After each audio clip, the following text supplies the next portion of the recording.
This is Tehachapi. Sit back and relax as Key, Corey, Greg, and Ashley talk about what's happening in and around Tehachapi. It's Tehachapi time. Key Budge, Ashley Whitmore, Corey Costello. Joining us today, Jason Wheeler, representing TCTA. Jason, welcome to Tehachapi. Thank you very much for having me. And Ashley and Corey, thank you for taking the time out of your afternoon to join as well. Thank you for having us. Anything for Jason.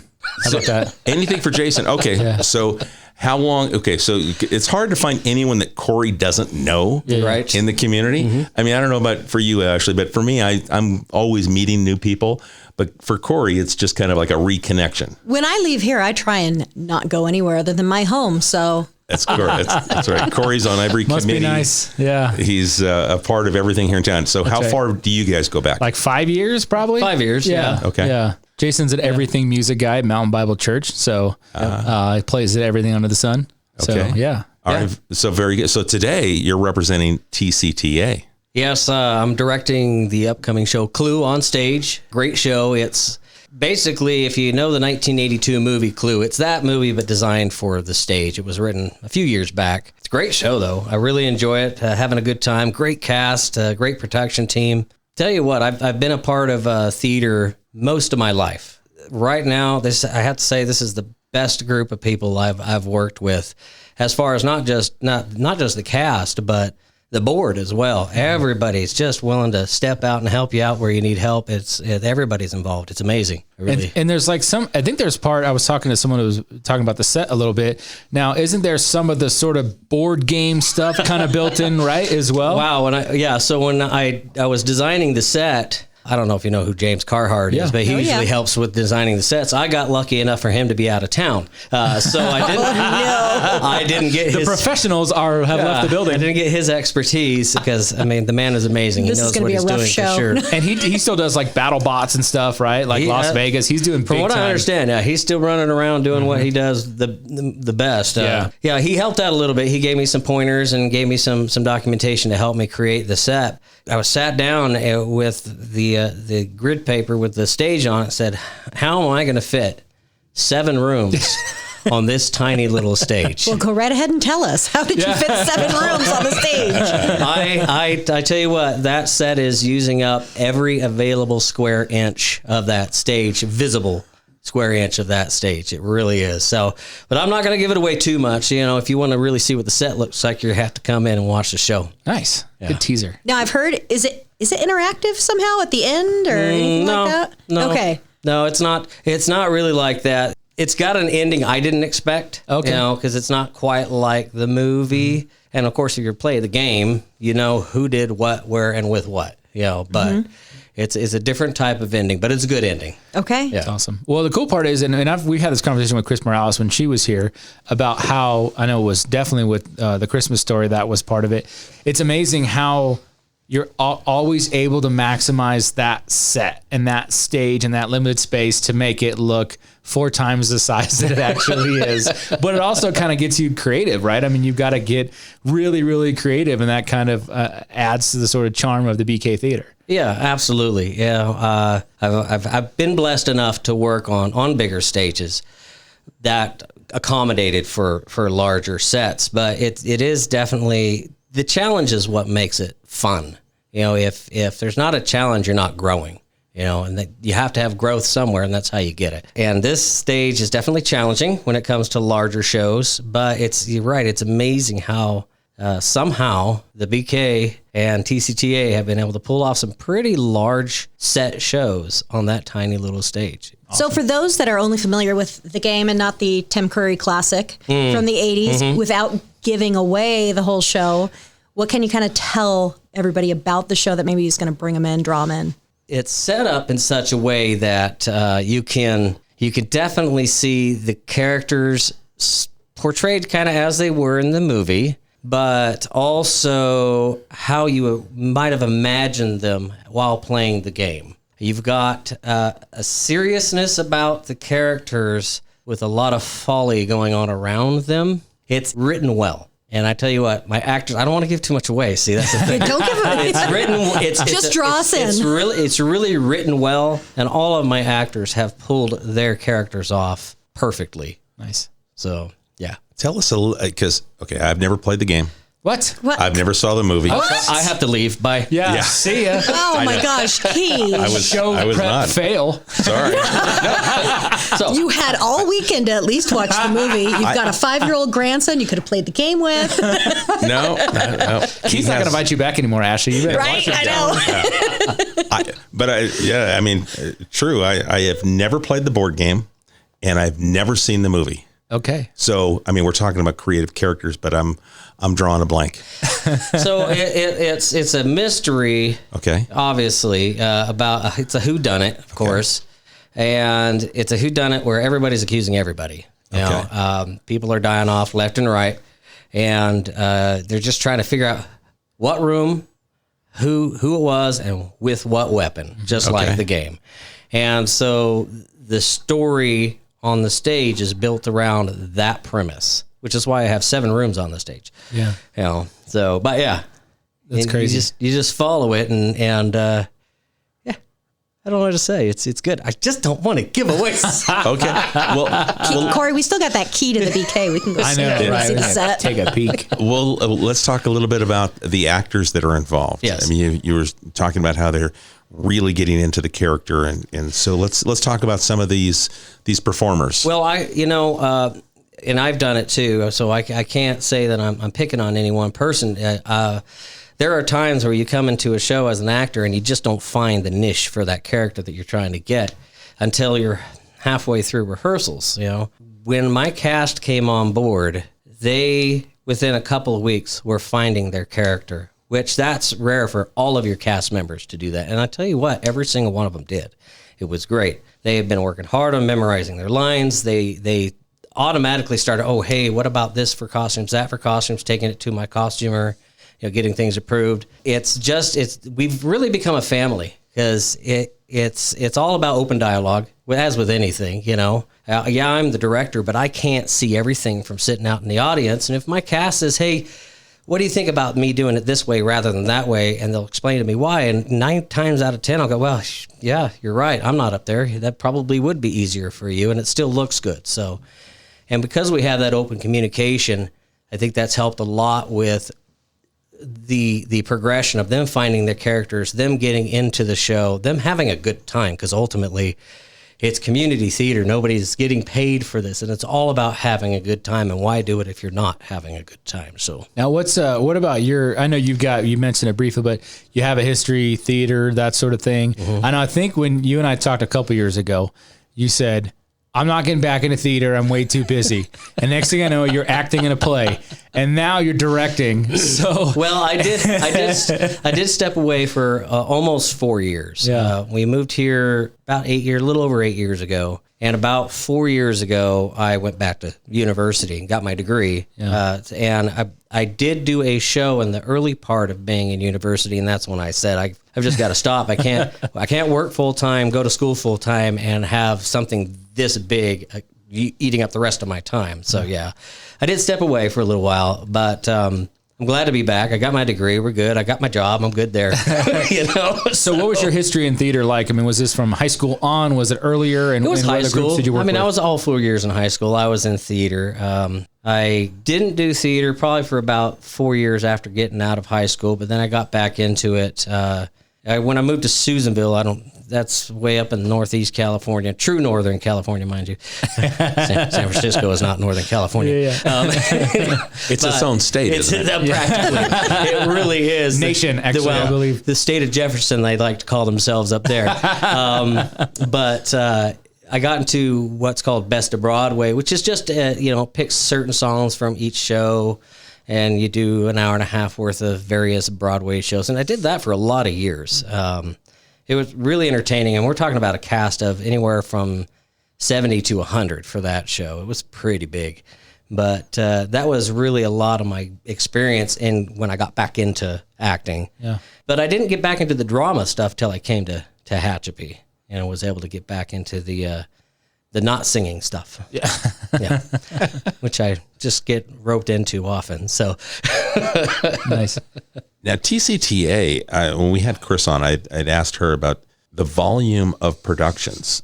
And it's something that we've talked about in here is as we've been kind of promoting for the last few years since the podcast, this is starting our 4th year, and it's growing and growing. The amount of productions that are coming forward every month, it seems like there is a new production hitting the stage. Yeah, it was surprising to me when I came back how much the current board has been able to just multiply the output at the BeeKay. When we first came to Tehachapi, of course, I was very new. I didn't know a lot of people. I wasn't super understanding of what was going on with the theater company at that time. But I do know that there wasn't as much. That's all I can say on that end of it. But when I came back and got into Baskerville, which was the last show I was in, Chris, amazing human being.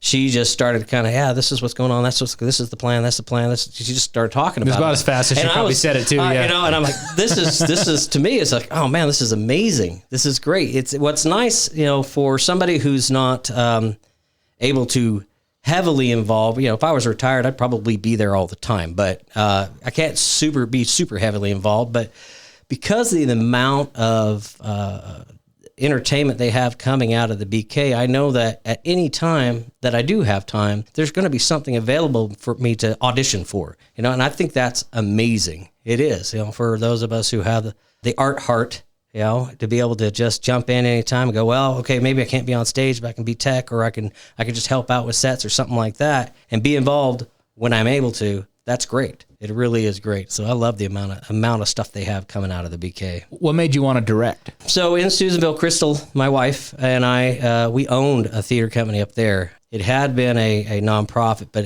sometimes 501 type situations create a lot of head-butting situations. Well, it started falling apart. And so we took it, we ended the 501, turned it into commercial, and it actually ran quite well. We stayed in the black it was a little over a year while we did it, before we moved down here.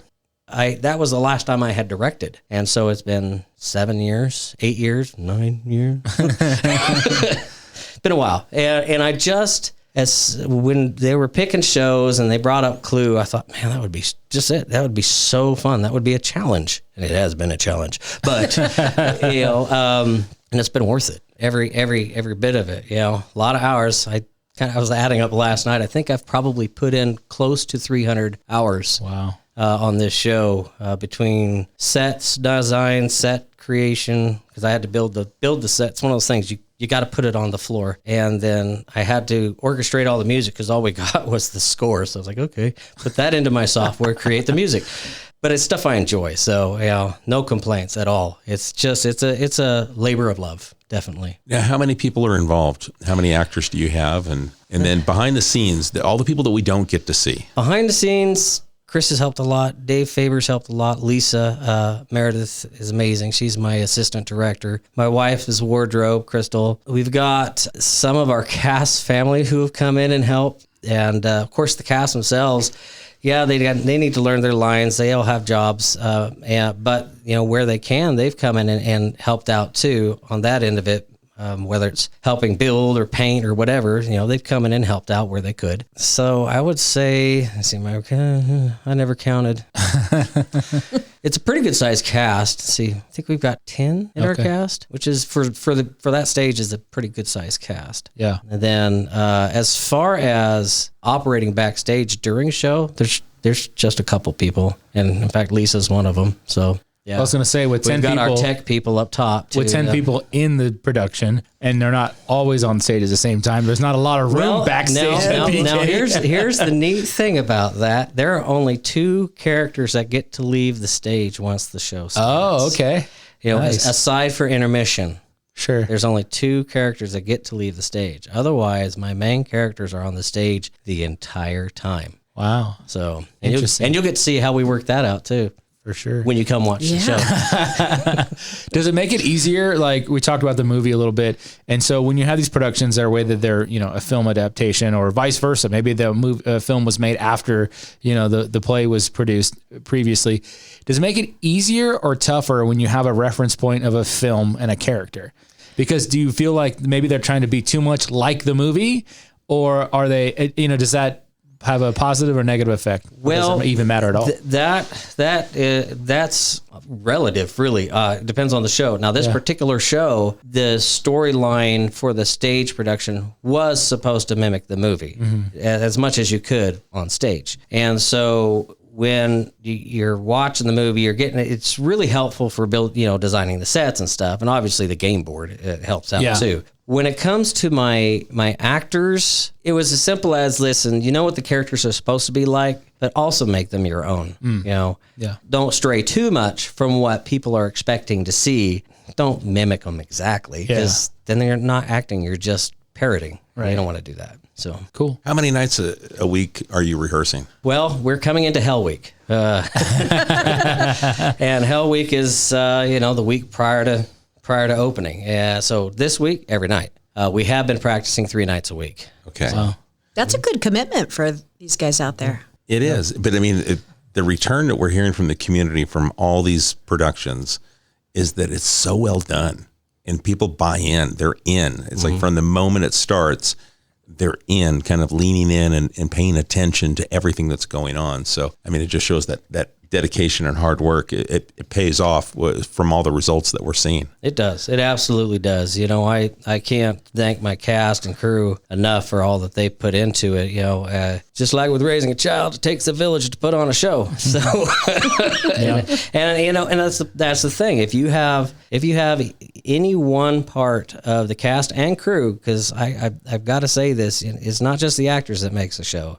It's my lighting, it's my sound, it's my sets, and everybody behind the scenes. Every person has a very important part in this show. And if any one of those falls apart or falls out, it just throws a wrench in everything. And right now, there are no wrenches. Nice. Everybody has just been in 100%. There is a wrench, but it's in the study with see what Colonel Mustard. See what I did there? Uh-huh.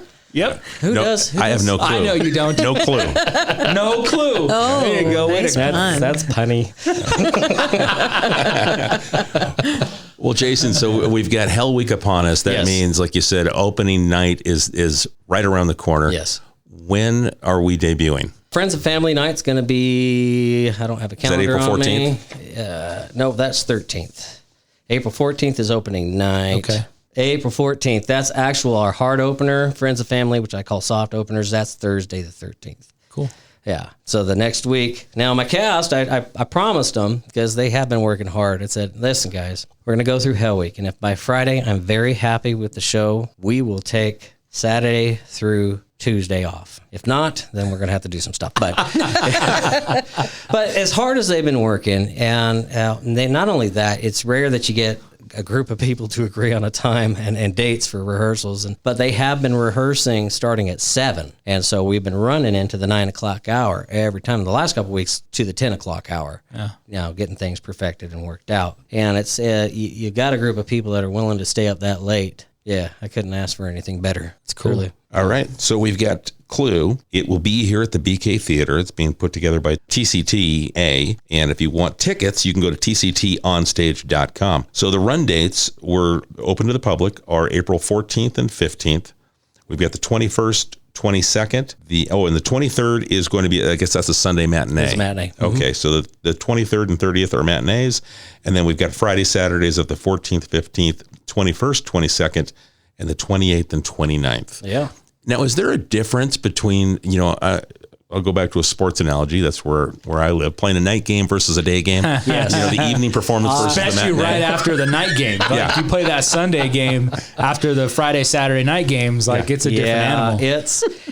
There is. I don't know if so much for the actors, maybe for the actors. I know I feel like theater should be at night. I mean, that's just that you kind of grow up with that as a kid. Yeah. You go to the movies at night, especially those of us who are old enough to remember drive-in theater. So I did just date myself. But it's still, then it becomes just the mindset that, yes, it's daytime. Yes, it's a different type of crowd you're going to have, and you will. You have a different type of crowd than you do in the nighttime, but that doesn't mean you're going to give any less of a performance. You're going to go out, you're going to do your game, you're going to give it all, and do your best to win that game. You're going to do your best to give the greatest performance you can give. no matter what time of day. And that's just, you just got to keep that mindset no matter when you're doing it. So Very much like in an athletic competition. Yeah. I mean, that's I threw that analogy out, but you brought it right back. It's like, okay, it's game time. Yeah. You know, the curtains draw, you're on. that's it. And I guess here, I mean, with the exception with the theater, I mean, you're kind of suspending reality anyway, but you know, lights are on in the theater, doors are closed. You don't know what it looks like outside, right? Maybe a little light peeking underneath the door at the BeeKay, but other than that, you know, you could probably get lost very quick and not even remember what time it is, because other than being tired from the night before, I assume you're just rolling right through it. That's it. Yeah, absolutely. Love that. Now, is there anything there with the organization itself and TCTA? And I ask this each time that we have someone come in, that where you could see, you know, we could use someone who's got this passion for whatever it is, whether it's acting or it's behind the scenes, or maybe they just aspire like, man, I'd really like to try that. For me, it's as simple as if you want to act, try out for a show, of course. I know that tech is difficult sometimes. We are into more modern software, so you got to understand computers because everything runs through a computer now. And I don't know, maybe that drives some people away. I don't know, but if you have a passion just to learn theater, the TCTA is welcoming everybody. They do. You know, we are it's an organization that just relies on its members, you know, and it relies on its members to not only, you know, help pay memberships, which helps keep things going, but to step in and learn some. And if there are people who want to become a member, who want to run lights, who want to run sound, who want to build sets, hey, if you just want to work backstage, that's fine. Like I said earlier, every aspect of a show is important. There is no one person in the show who is more important than the next, period, because it takes everybody to make it work. So, you know, if you come into the TCTA, you'll be treated that way. That's just the truth of it. So, out of curiosity, do you run understudies? Only if you have enough people. Okay. What's your turnout look like when you have all these auditions? Yeah. I have not been a part of any community theater that's had an understudy. Okay. The problem with understudies in community theaters is they don't always, depending on the theater, of course, they don't always get an opportunity to ever go on stage. There are some community theaters that just usually understudy is you get the matinees. That's usually how that works. Not every theater does that. Now, I don't know if TCTA has ever had understudies to be able to do that. Not since I've been around. I don't know how they would do it. That's a board thing. I'm just the director. I can just see that understudy role, and it's like that Nancy Kerrigan moment. You know, I want to get on stage. I want to get on stage. With a pipe. With a pipe. With a In pipe. the library. Clue reference. Yes. And all You might need kinds, to cut that. all kinds of other things too. I mean, Clue, I think, the auditions for Golden Age are coming up soon? Those are already done. Oh, already done? Yeah, they've Yeah. already picked the cast for that. Awesome. That'll open June 2nd. I think that's going to be a great show. I had a opportunity to read that script early on when they were looking at maybe doing it, and it's a pretty fun script. You know, so Yeah, and then Playwrights Festival is coming up in July. Yep. There's also, we mentioned before, Addams Family in September, and then T-Town Talent comes back in October. So a busy next several months for TCTA and the BeeKay Theater, and a few other shows, kind of thrown in there too, with the Christy Mathewson shows coming back, a few other things happening at the theater through TCTA too. So very busy the next several months, and you have 8 performances of Clue to get through. Actually 9 if you count Friends and Family Night. So yeah. Just Now, how can tick 'em people off get one those by one. tickets? Well, you can know Jason. No, I'm just kidding. TCTonstage.com is the best. That's it. And if you Okay. become a member of the BeeKay Theater of TCTA, you can actually you get a few bucks off. So members, $5. Yeah, members pay $15. If not, it's $20 general admission for Clue. And tickets at the door too? Potentially? Potentially. I do know that one, I don't know which day, gosh darn it, I have no idea where that information is. One of the days is already pretty much sold out. Yeah. And one of the days was half sold out, and this was about 3 weeks into our rehearsals. Wow. And Wow. so the news has already gotten out. So if you really want to come watch the show, I suggest you get on to tctonstage.com and see if the tickets are there for the night you want to be there or the afternoon. Yeah. And get while the getting's good. Cool. Yeah, you got to take advantage of it. I know it's been I haven't been to a show this year. Shame on me. I mean, I've also admitted that I haven't seen Clue. So, okay. Played the board game. Yeah, or played the board game. So lump it up right now. For fun in my life. Yeah, I've got too much pickleball to play. But I definitely want to make it out. And I'm just intrigued by every time we talk to either one of the actors, a director, or one of the producers, we talk about the set design and having that limited space. And every single show, it's bragging on the set, that it sets everything up. And with this one, I'm really intrigued to see what you've done.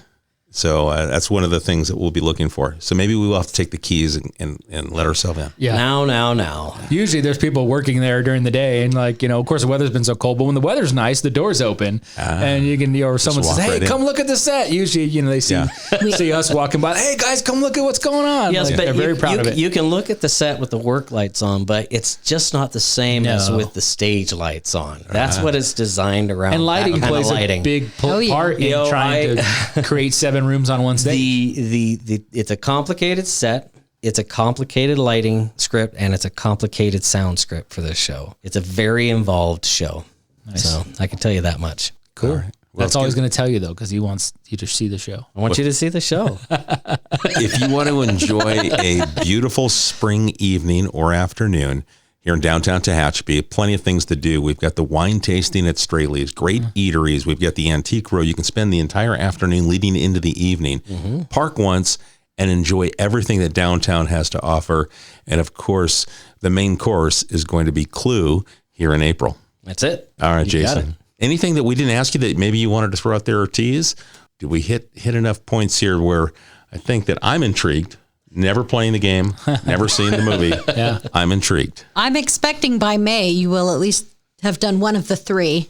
I'll go to the play. Okay. We expect a whole review, actually. I want to make sure you actually did this, Key. Yeah, we're on it. I want a homework assignment. He was at the play playing the game while watching the movie. That's right. On his phone. Right. Yeah, I'm that guy in the turn off. We said turn off your mobile devices. Okay. Yeah. No, nothing I can think of. I think you've hit every possible point. Awesome. Very good. Yeah. Well, Jason Wheeler, thank you for taking the time. Yeah. Thank you for your involvement in the community and being a leader here at TCTA and taking this director's role and challenging yourself, as you said. Yeah. So I love it when people say it was going to be a challenge. Yeah. I do easy stuff, but when you get a chance to challenge yourself, you know that you're going to work a little extra, put more into it. And you said over 300 hours of prep time so far. I would say I've probably put about 300 in, yeah. And we haven't even got into Hell Week. No. So I anticipate that to bounce up significantly over the next week to 10 days. All right. So Jason, thank you once again. Well, thank you for having me. I really had a good time. Thank you very much. Corey, Ashley, anything in closing? No. All right. Well, folks, again, tctonstage.com. You can get your tickets online. You can swing by the box office when it's open. Or if you've got a question, you can send it to us at media@tehachapicityhall.com. We'll get the question to Jason, or if we can answer something for you, we'll do that. Or if you've got a show idea for a future show, we'd love to hear it. Again, media@tehachapicityhall.com. We appreciate the time you spend with us, and we'll catch you again soon right here on Tehachapod. Tehachapod is a conversation about Tehachapi, featuring the community members who make this such a special place to call home. If you have a question or a thought you'd like to share, email media@tehachapicityhall.com.